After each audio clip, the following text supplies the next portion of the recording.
I had a great little day, great little day. I'll say that. Say that. What goes into a day like that, and how does it feel to have one of those the first week of camp? It feel good. It feel good. A lot of little preparation, a lot of little stuff that I had studied a little night before and all that little stuff. So it was a good little day. It was a great little day to start off. What did you see on the interceptions? On the first one, Wicks did a little slant. I was supposed to be tighter to that, but tip ball, perfect play.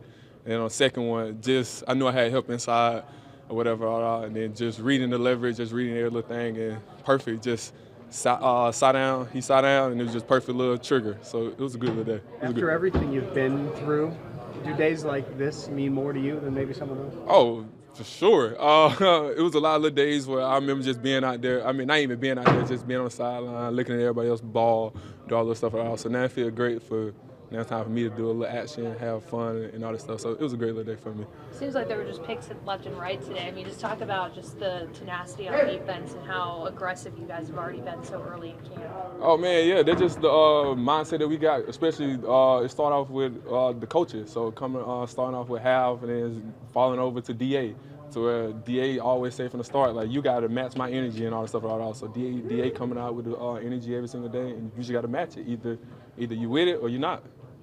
How good have you felt through these 3 days with your defense? Oh, it feels great. The D line doing exactly what they're doing. We got to hold up on the back end, like what they always say, just give us 3 seconds and we go get back there. So we just holding them up, doing whatever because we know they up there eating. So they gonna make our job way much easier. You guys have had really good camps the last few years, and expectations have been really high on defense. What do you need to do to make sure that the early camp success you have against your own teammates transitions into immediate success week one when it starts for real? Oh man, just keep getting 1% better. Like that's what this whole defense about. Like for each and everybody, for everybody out there, to where we know for a fact, like we got to go at the end, and it's a Super Bowl. To be a Super Bowl defense, we want to be remembered as one of the best defenses out here. So like we don't want to be like, oh, we relying on the offense and all that stuff. Like nah, like we want us to, like when people think about the Packers, they think about our defense, not our offense. Eric, for you, what standard have you set for yourself going into this season? Man, just be out there. Do not miss a game. That's my biggest thing. Just be out there, staying 100% healthy and all that stuff, and just let everything else flow. Because I know what I can do when I'm out there, and just being out there is the most important thing for me. Being out there, have you felt like, I know you obviously went to Madison and did the test and everything, do you feel like with everything recently, do you feel like you have a better grasp just kind of on what you've been doing to try to prevent yourself from getting hurt? Oh yeah, like it was a whole lot of little stuff that went into this offseason, a whole bunch of little training, a whole different little things that I had to adjust and learn.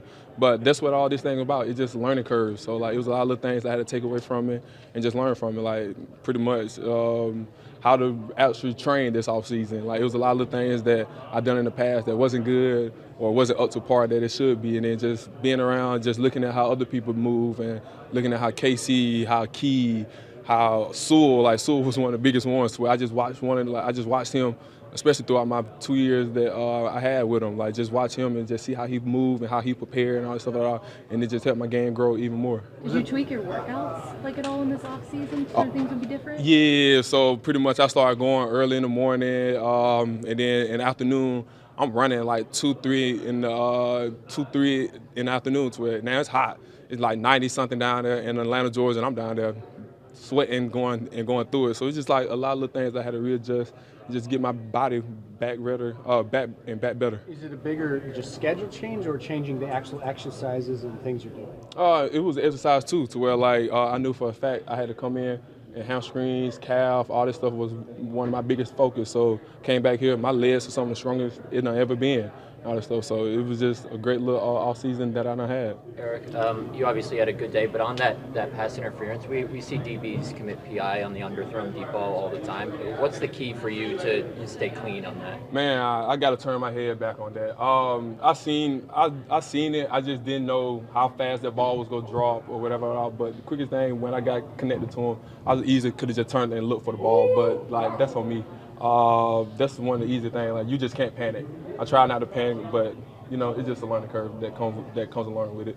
So Eric, when you watch your own practice film after a day like this, are you watching the interceptions more, or are you watching the DPI more? No, I'm watching that DPI and I'm watching that third down during our last period where the first play that Rome caught on me on that 3rd and 4. I'm definitely looking at that. I did not like he speed released me and then he shot it down and stuff. I did not like how I did not come out that break. So that's one of the main things that I'm gonna be focused on for the next practice. Is at the top of the route. Come on, we got to go ahead and get out of there. So that's gonna be one of my main focus coming into next practice.